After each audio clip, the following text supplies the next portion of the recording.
Hello everyone, welcome to your channel Career Ladder. Today we are going to read the chapter number 8 of Moments, class 9 English supplementary book, and the chapter is named as The Beggar and it is written by the Russian author Anton Chekhov. तो ये last chapter है इस book का और बहुत ही interesting story है, आपको पढ़कर बहुत ही अच्छा लगने वाला है। इस स्टोरी में तीन मेन कैरेक्टर हैं, एक है बैगर जिसका नाम है लश्कॉफ, एक है एडवोकेट जिनका नाम है सरगेई और एक है कुक सरगेई की कुक जिनका नाम है ओल्गा। तो चलिए आइए स्टार्ट करते हैं। What induced the beggar Lashkov to change his ways? किस वजह से बैगर लश्कॉफ ने अपने तरीके जो है बदल लिया, अपना रास्ता जो है बदल लिया। Let's read and find out. तो ये स्टोरी जो स्टार्ट होती है कन्वर्सेशन से स्टार्ट होती है। ये कन्वर्सेशन है एडवोकेट सरगेई और बैगर लश्कॉफ के बीच में। तो बैगर लश्कॉफ जो है सरगेई से कह रहे हैं, kind sir have pity, turn your attention to a poor hungry man. Kind sir, थोड़ी सी दया दिखाइए, थोड़ी पिटी रखिए, अपने अटेंशन को इस पुअर हंग्री मैन की तरफ थोड़ा जरा ध्यान दीजिए, थोड़ा इस पुअर हंग्री मैन की तरफ जरा अपने अटेंशन दीजिए। For 3 days I have had nothing to eat. पिछले 3 दिन से मैंने कुछ भी नहीं खाया है। I haven't 5 kopecks for a lodging, I swear it before God. Kopecks, kopek यानी रशियन कॉइन है, equal to 1/100 of a rouble. Rouble जो है कॉइन है, रशिया की जो है करेंसी है। And lodging a temporary residence and swear to take an oath. वो कहता है, लश्कॉफ कह रहा है सरगेई से कि मेरे पास जो है 5 कोपेक्स भी नहीं है लॉजिंग यानी कहीं रहने के लिए। मैं भगवान की शपथ खा के कहता हूँ, आई swear it. For 8 years, I was a village school teacher and then I lost my place through intrigues. Intrigues यानी fraud to carry out a secret plan with an attention to harm. तो कहता है पिछले 8 सालों से मैं एक village का स्कूल टीचर था, लेकिन अब मेरी नौकरी जो है चली गई थ्रू इंट्रिग्स यानी कह सकते हैं कुछ फ्रॉड हुआ, किसी ने मेरे खिलाफ जो है कुछ प्लानिंग की, तो उसकी वजह से जो मेरी नौकरी जो है वहां से चली गई। I fell a victim to calumny. Calumny यानी to the making of false and defamatory statements about someone in order to damage his या her reputation. ठीक है, यानी false या defamatory statements। ठीक है, यानी जो है कह सकते हैं कि गलत बातें फैलाना। I fell a victim to calumny मतलब मेरे खिलाफ जो है झूठे आरोप लगाए गए, कुछ गलत बातें मेरी वजह से मेरे बारे में कही गई, जिसकी वजह से मेरी नौकरी चली गई। It is a year now since I have had nothing anything to do. अब 1 साल हो गया मेरे पास कुछ भी करने के लिए नहीं है। The advocate Sergei looked at the ragged, fawn-colored overcoat of the suppliant, at his dull, drunken eyes, at the red spot on either cheek, and it seemed to him as if he had seen this man somewhere before. Ragged यानी old and torn, untidy, fawn coloured यानी pale yellowish brown colour होता है इसको जो fawn colour कहलाता है। And सप्लायंट जिसको हम सप्लीकेंट भी कह सकते हैं, a person making a humble plea to someone in power और अथॉरिटी यानी पेटिशनर। एडवोकेट सरगेई ने देखा इस रैग्ड यानी जो ये लश्कॉफ के बारे में बताया जा रहा है, लश्कॉफ का अपीयरेंस कैसा था। रैग्ड यानी अनटाइडी, ओल्ड, पुराना सा कुछ ओवरकोट पहना हुआ था जिसका कलर था कैसा था, फॉन कलर था। और सप्लायंट कहा गया है इसके लिए, लश्कॉफ के लिए, जो पेटिशनर यानी जो आया था सरगेई के पास। तो सरगेई ने देखा इस रैग्ड फॉन कलर्ड ओवरकोट को, देखा इसके लश्कॉफ के और उसकी डल ड्रंकन आईज को। ड्रंकन आई इसलिए क्योंकि इसने जो है कह सकते हैं उसने कुछ ड्रिंक किया हुआ था, तो उसकी आईज को कहा गया है drunken eyes. At the red spot on either cheek, दोनों गालों पर उसके रेड स्पॉट था यानी गाल जो है लाल हो रहे थे। And it seemed to him, और उसको देखकर ऐसा लग रहा था, as if he had seen this man somewhere before, कि शायद इस आदमी को यानी लश्कॉफ को कहीं देखा है सरगेई ने पहले।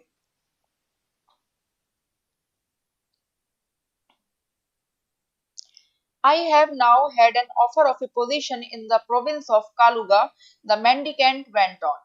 Mendicant यानी बैगर। अब बैगर लश्कॉफ यानी कह रहा है कि मेरे पास एक ऑफर है इस समय कि कालुगा का जो प्रोविंस है, कालुगा जो किंगडम है, वहां पर मुझे एक नौकरी का ऑफर है। But I haven't the money to get there, लेकिन मेरे पास पैसे नहीं है वहां जाने के लिए। Help me kindly, I am ashamed to ask but I am obliged to by circumstances। obliged यानी thankful.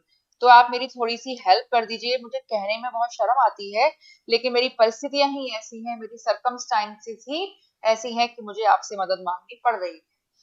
Sergei's eyes fell on the man's overshoes, one of which was high and the other low, and he suddenly remembered something.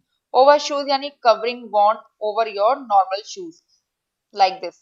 ठीक है, Sergei की नजर गई उस व्यक्ति के यानी लशकॉफ के ओवर शूज पर, जिनमें से जो ओवर शू था, एक तो ऊंचा था, दूसरा नीचा था।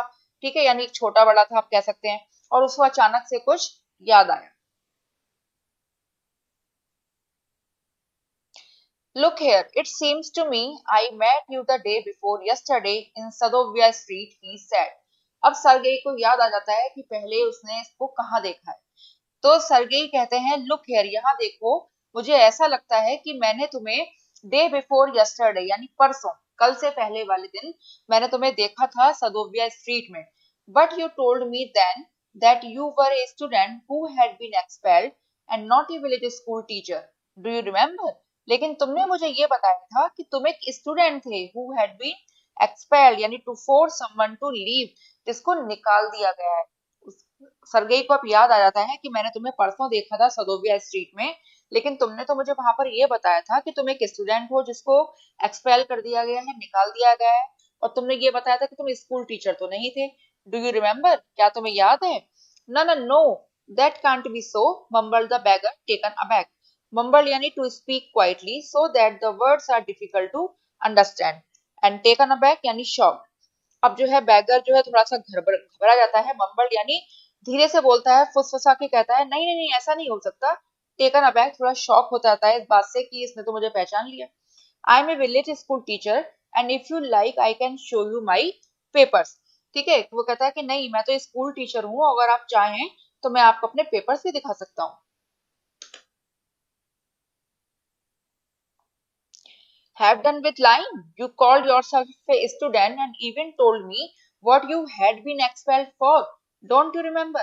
अब सरगई कहता है, have done with lying, हो गया तुम्हारा झूठ। You called yourself a student, तुमने अपने आप को एक स्टूडेंट बताया था, और even told me, और मुझे ये भी बताया था कि तुम्हें तुम्हें क्यों एक्सपेल कर दिया गया था, तुम्हें क्यों निकाल दिया गया था। क्या तुम्हें याद नहीं है? Sergei flushed and turned from the ragged creature with an expression of disgust.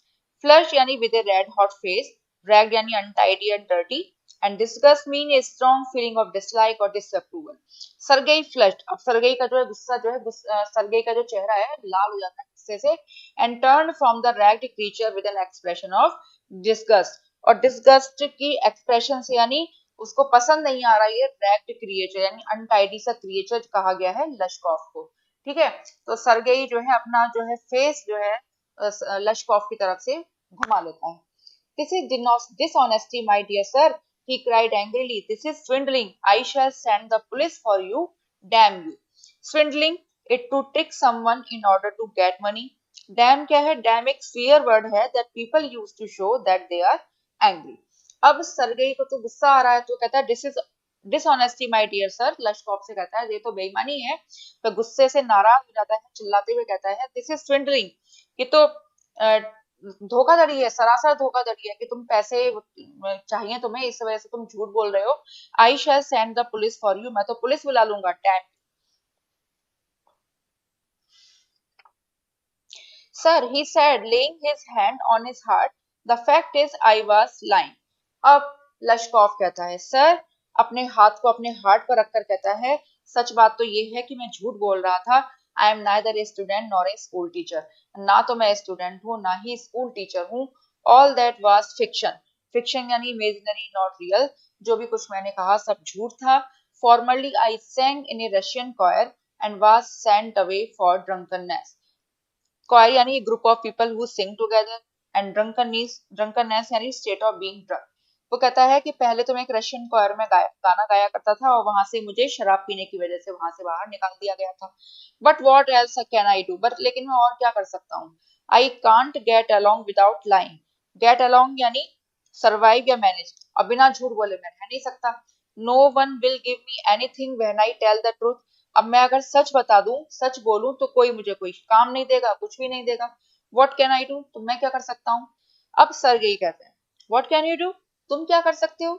You ask what you can do, तुम ये कहते हो, तुम ये पूछ रहे हो कि तुम क्या कर सकते हो। Cried Sergei coming close to him, अब सर्गेई लश्कोव के पास आते हुए कहते हैं वर्क, काम, that's what you can do, यही है जो तुम कर सकते हो, यानी काम ही है जो तुम कर सकते हो। यू मस्ट वर्क, तुम्हें काम करना चाहिए। वर्क, यस, अब लश्कोव कहता है वर्क, हाँ बिल्कुल, I know that myself but where can I find work, बिल्कुल मैं जानता हूँ इस बात को, मैं खुद भी जानता हूँ कि मैं काम कर सकता हूँ, मुझे काम करना चाहिए, लेकिन मुझे काम कहाँ मिल सकता है। How would you like to, how would you like to chop wood for me, chop यानी to cut something into smaller pieces. अब सरगेई कहते हैं, पूछते हैं उससे लश्कोव से, क्या तुम वुड को चॉप करना यानी वुड को काटना पसंद करोगे मेरे लिए। I wouldn't refuse to do that, but in these days even skilled woodcutters find themselves sitting without breath।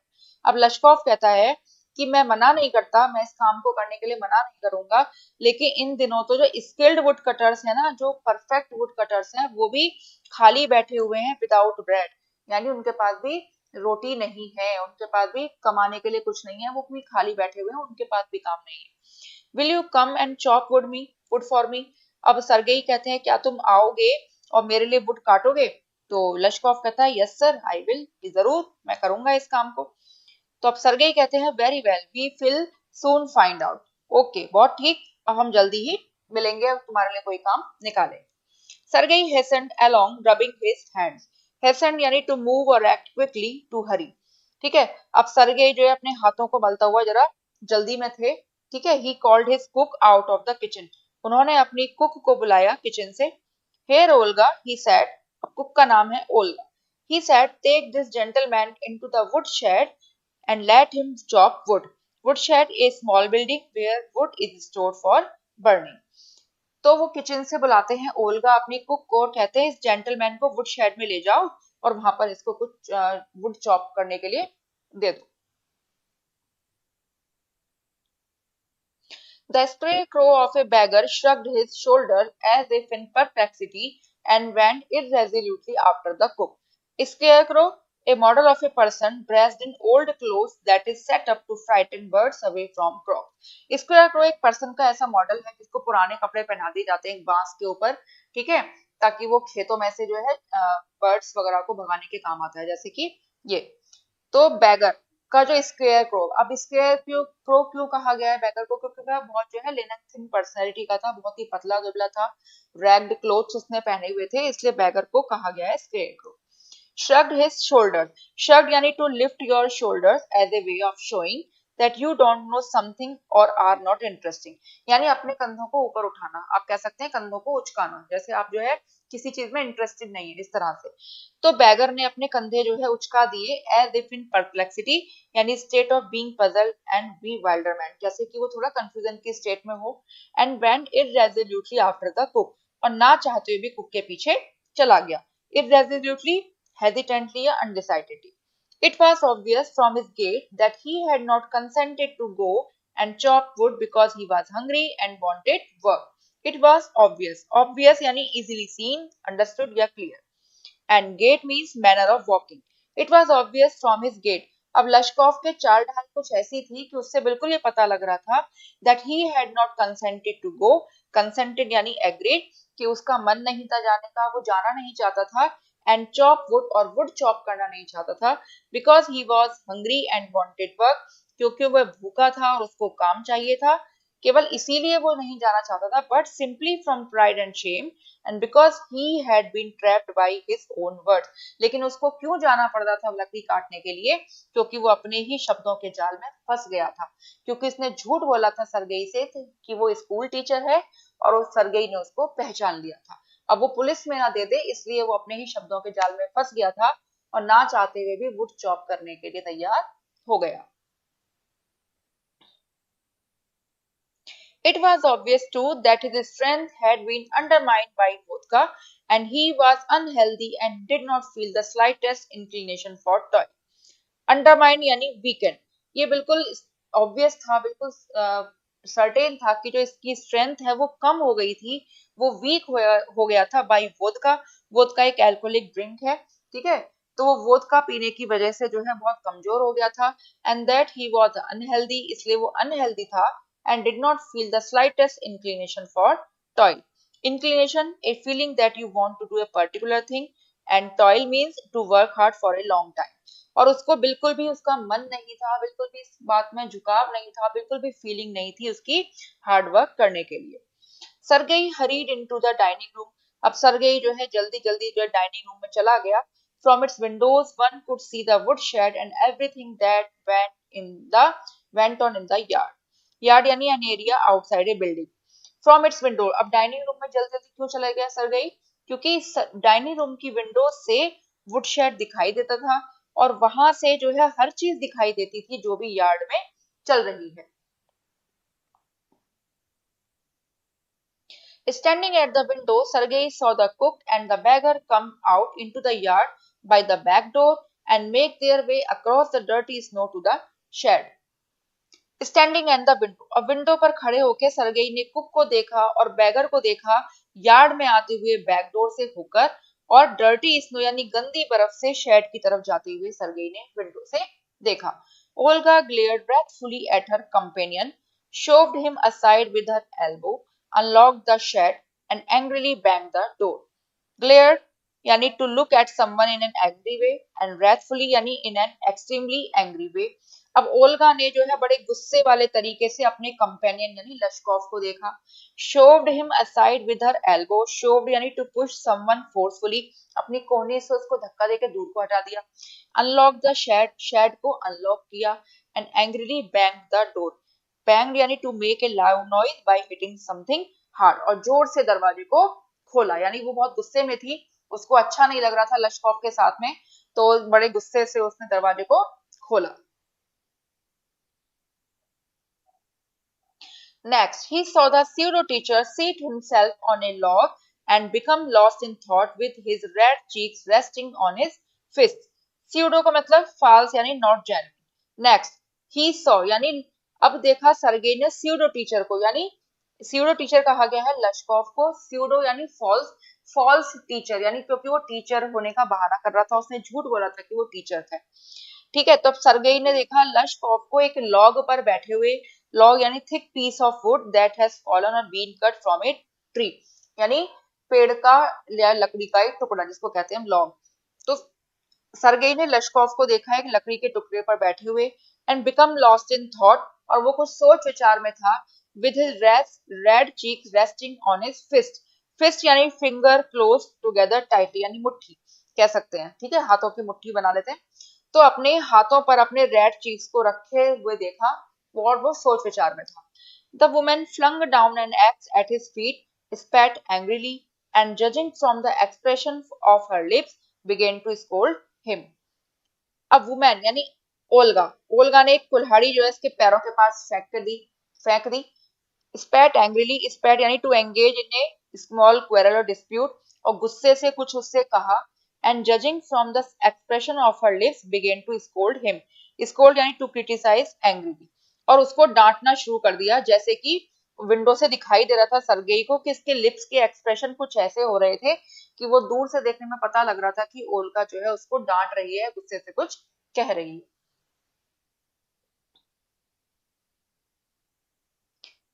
The beggar irresolutely pulled a billet of wood towards him, set it up between his feet, and tapped it feebly with the axe.